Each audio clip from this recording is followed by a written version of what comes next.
안녕하세요. 더 카메라 스쿨의 김영훈입니다. 오늘은 어떤 질문이 와 있는지 한번 볼까요? 안녕하세요, 훈이쌤. 제가 처음으로 일출 사진을 찍어볼까 생각 중인데 그래서 이번 휴가 때 설악산 대청봉에 다녀오려고 계획을 짜고 있어요. 이왕 가는 김에 정상까지 가서 멋지게 풍경 사진을 찍어보고 싶더라고요. 아직 풍경 사진을 찍어본 적이 없어서 뭘 준비해야 될지 막막하네요. 특별히 준비할 거나 좋은 노하우가 있다면 꼭 부탁드립니다. 아, 대청봉 좋죠. 휴가 때 일출 사진을 찍기 위해서 설악산을 열정이 대단하신데요. 제가 촬영했던 일출 사진의 그 경험을 토대로 한번 쭉 말씀을 한번 드려볼게요. 자, 우리가 이제 촬영을 하러 가기 전에 날씨는 이제 꼼꼼히 체크를 해봐야겠죠. 뭐 폭풍을 동안 비바람이 오는데 막 산에 올라갈 수 없으니까. 그죠? 아무래도 휴가를 날짜를 잡으신 거니까 좀 날짜를 좀 잘 체크를 해야 될 거예요. 우리가 이제 우리 풍경 사진 찍을 때 날씨라는 건 결국에 우리가 사진을 결정하는데 거의 모든 걸 담당하게 되죠. 그죠? 먹구름이 있다거나 막 이렇게 그렇게 맑은 날씨가 않으면 계속 사진 찍기가 힘들 거니까요. 우리가 흔히 이런 풍경 사진 담을 때는 이 환경적인 요인의 사진이 전부라고 해도 과언이 아닌데 결국 풍경 사진은 우리가 풍경 사진을 담는다는 그 말보다는 어떻게 보면 잘 보면 자연이 우리한테 풍경을 선물하는 거죠. 그죠? 그러니까 미리 날씨를 잘 체크하고 계획을 잘 짜야 될 거예요. 자, 날씨가 좋아서 이제 우리가 산에 올라갔다고 한번 가정해 보죠. 그래서 이 일출 시간이 이제 체크를 보고 일출 시간이 돼서 이제 뜨기 전에 미리 나와서 위치를 좀 잡아야겠죠. 일출이 6시인데 막 5시 50분에 나오면 안 되죠. 그죠? 미리 준비를 해야 되니까. 자, 주변을 이제 쭉 둘러보면 이제 괜찮은 위치가 있을 거예요. 그래서 그 좋은 장소에다가 이제 미리 챙겨온 삼각대를 설치를 하면 되겠죠.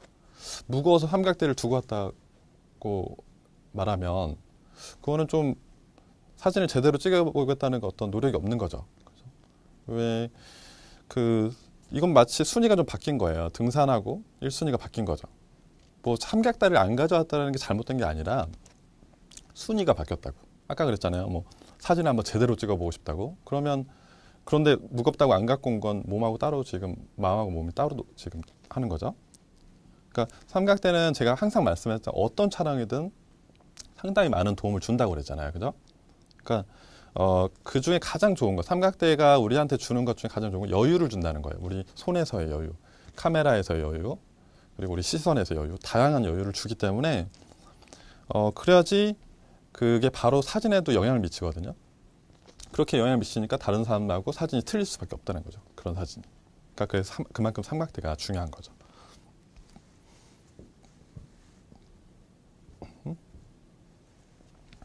자, 삼각대에다 카메라를 설치하고, 자, 이제 렌즈를 이제 우리가 정해야 될 거예요. 자, 이제 얼마만큼 담을 건가 결정을 해야 되는데, 대부분 이제 풍경 사진에 아무래도 광각에 넓은 걸 좀 담으려고 하겠죠. 그런데 이제 광각이라는 건 좀 약간 왜곡 현상이 있긴 하니까 그걸 좀 미리 알아야겠죠. 자, 우리가 일반적으로 어떤 표준 렌즈를 우리가 봤을 때, 표준 렌즈의 화각을 어느 일정 거리라고 봤을 때 인간의 눈하고 비슷하다고 그랬죠? 한 6, 7도 되는데 광각을 조금 더 많은 각을 담을 수 있다는 거죠. 망원 렌즈는 좀 좁은 화각이 좁다라는 거죠. 이런 식으로 화각이 좁고 광각이 제일 각이 넓은 화각을 갖고 있죠. 자, 우리가 이렇게 화각을 먼저 결정을 한 다음에 이제 어떤 카메라 모드를 우선 해야겠죠. 이 사진에서 이제 카메라 모드를 우리가 결정을 하는데 우선 감도를 ISO 감도를 100에 놓고 삼각대를 설치를 했으니까 굳이 괜히 ISO 올려서 노이즈를 발생할 필요가 없죠. 그래서 ISO 그냥 고정을 해놨고요. F 값을 뭐 22. 근데 F값이 뭐 31도 있다. 자기 그 카메라 렌즈가. 그럼 32로 하면 되겠죠? 32, 뭐 30, 28 이런 식으로 찍어보는 거죠. 숫자를 왜 이렇게 크게 한다고 그랬죠? 숫자를 작게 하면 아웃포커싱 되니까 우리는 또 풍경을 찍어야 되니까 포커스가 여기도 맞고 좀 여기도 맞고 그죠? 이쪽 부분도 일정하게 거리, 포커스의 간격이 좀 더 맞게 숫자를 올린다고 그랬죠? 그래서 숫자를 올린 거였고요. 자, 이렇게 카메라 이 두 가지 ISO하고 F 값을 설정하니까 당연히 카메라 모드는 AV 조리개 값, 조리개 우선 모드로 뭐 A죠? 어퍼처 프리베스. 그래서 조리개 우선 모드로 우선 촬영을 해보시면 될 거예요. 이런 식으로.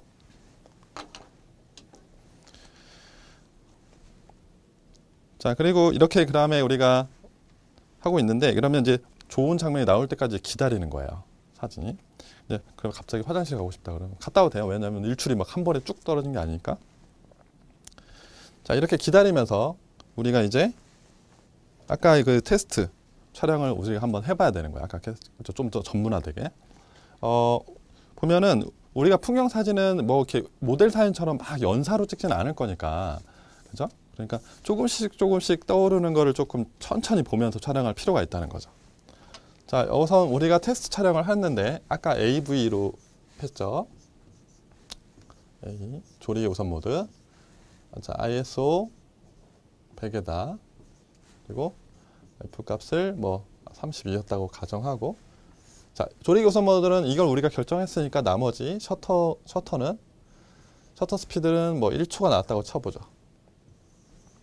자, 이렇게 해서 자, 결정이 됐다면 물론 뭐 이렇게 찍어도 괜찮을 거예요. 근데 저는 이제 개인적으로 촬영 방법을 바로 M으로 바꾸고 ISO 그대로 100에다 감도 100에다 맞춰놓고 F, 자, 이 셔터 스피드도 그냥 1초에 그냥 세팅을 해버려요.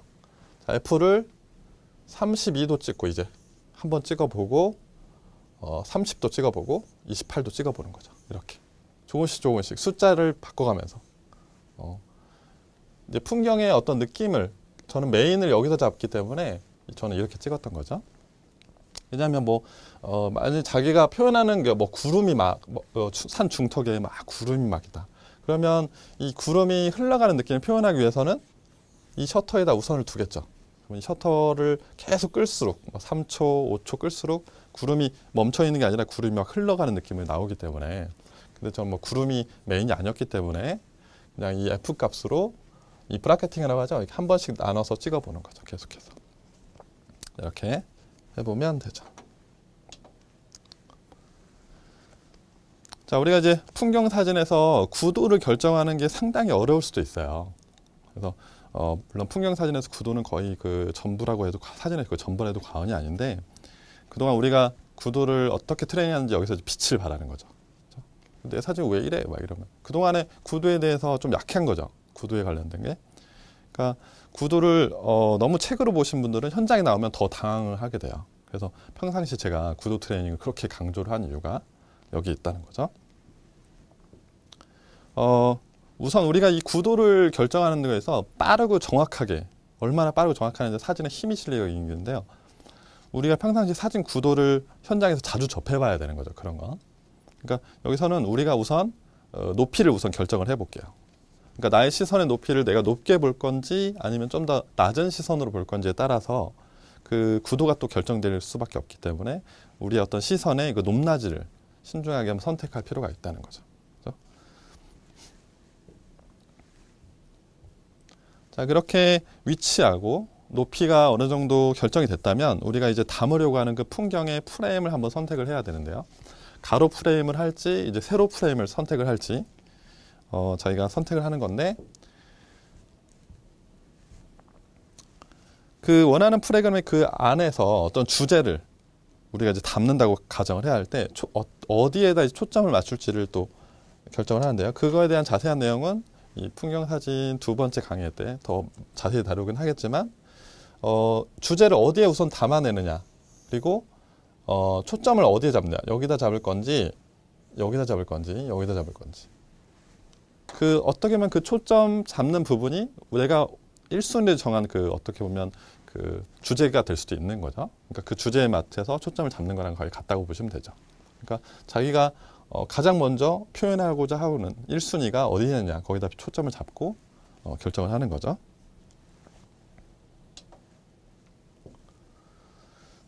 자, 이렇게 준비가 다 마칠 때쯤에 이제 해가 막 이제 떠오르기 있다고 시작해보죠. 그런데 생각보다 그렇게 멋있지가 않을 때가 있을 거예요. 왜냐하면 막 먹구름이 갑자기 낀다거나, 근데 그건 우리가 어떻게 할 수가 없죠. 그죠? 자연이 주는 현상이기 때문에 그냥 지나갈 때까지 기다릴 수밖에 없어요. 그때는 내가 뭐 욕심을 부린다고 뭐 그게 막 움직이는 게 아니잖아요. 그죠? 그러니까 욕심을 내지 말고 조금 기다릴 필요가 있다. 이런 거죠. 이런 식으로 하늘이 자체가 그렇게 원하지 않는 구름이나 어떤 형태, 그런 자연 환경들이 발생할 때가 상당히 많아요. 우리가 풍경사진 찍을 때는 이런 상당히 안 좋은 환경이 상당히 많거든요. 저도 그랬었고, 그렇기 때문에 너무 한 번에 초반에 너무 욕심을 크게 부리지 않았다는 게 좋은 거죠. 자, 우리가 흔히 풍경 사진이라고 그러면 당연히 칼라로 찍어야지라고 생각할 때가 있죠. 그렇죠? 풍경 사진은 당연히 컬러풀하게. 그거 어떻게 보면 고정관념 아닐까요? 그렇죠? 왜냐하면 우리가 아직도 흑백이 주는 느낌을 아직 경험을 못 해봐서 그럴 수도 있다는 거죠. 흑백 그 풍경 사진의 대가인 그 앤셀 애덤스는 앤셀 애덤스의 그 사진을 보시면 엄청난 그 흑백 풍경 사진의 깊이하고 웅장함이 느껴지거든요. 그러니까 흑백에서 주는 또 풍경은 그 나름대로의 독특한 느낌을 또 우리가 느낄 수 있기 때문에 너무 컬러에 집착하지 말라는 거죠. 그러니까 흑백도 컬러도 어떤 시각적인 차이가 충분히 있기 때문에 그걸 한번 느껴보는 것도 상당히 좋다라고 말씀드리는 거죠. 자, 아까도 말씀드렸지만 아까도 이런 제약이 날씨에 어떤 제약이 많이 됐기 때문에 좀 아까 한 번에 다 찍을 수는 없어요. 그리고 어떤 날은 상당히 좋은 날씨가 있을 수도 있고 어떤 날은 너무나 날씨가 안 좋을 수도 있다는 거죠. 그렇죠? 그래서 풍경사진 찍으러 갈 때는 항상 혹시라도 오늘 좀 좋지 않으면 뭐 다음을 또 기약하고 가야겠다. 이런 생각을 좀 갖고 가야 된다는 거죠. 내가 요번에 한 번에 오늘 이후로는 당장 다시는 안 올 거야. 막 이런 생각으로 가면 안 된다는 거죠. 그렇죠? 어떤 사람에게는 가장 최적의 환경이었던 그 날씨의 그 날짜가 될 수도 있고 어떤 사람한테는 가장 최악의 조건일 수도 있을 거죠. 그건 운이 없는 게 아니라요. 그렇게 생각하면 안 되고요. 오히려 못 찍어 최악의 조건에서 자기가 어떤 그런 촬영을 하고 있다라고 했을 때 오히려 스스로 나한테 오히려 기회가 왔구나라고 할 수도 있어요. 왜냐하면 한번 경험을 해봤기 때문에 다음에 다시 또 왔을 때는 조금 더 그 전보다는 좀 더 여유가 생긴다는 거죠. 그 환경을 보는 그 눈의 여유가 때문에 좀 더 전보다는 훨씬 수월하고 자연스럽게 풍경을 좀 담을 수 있다는 거죠. 그렇죠?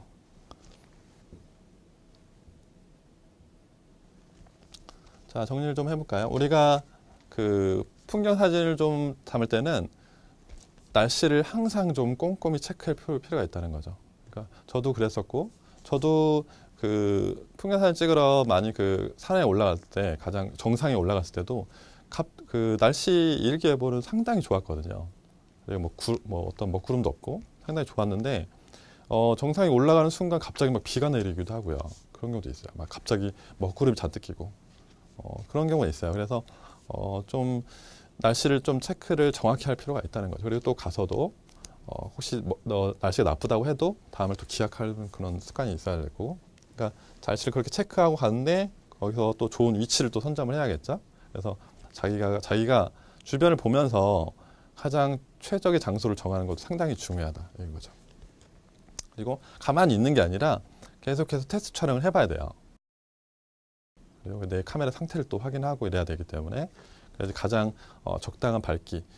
풍경이라는 건 풍경사진에서 제가 항상 말씀을 드리지만 막 너무 밝은 사진보다는 아무래도 조금 차라리 조금 어두운 게 좀 낫죠. 왜냐하면 너무 밝아버리면 채도가 오히려 더 날아갈 수 있기 때문에 그러면서 테스트 촬영이 항상 중요하다. 촬영을 해보면서 그리고 풍경에 어울리는 굳이 가로 프레임에 어울리는데 굳이 세로 프레임을 쓸 필요가 없다는 거죠. 그죠? 그 프레임을 스스로 잘 선택을 할 줄 알아야 된다는 거죠.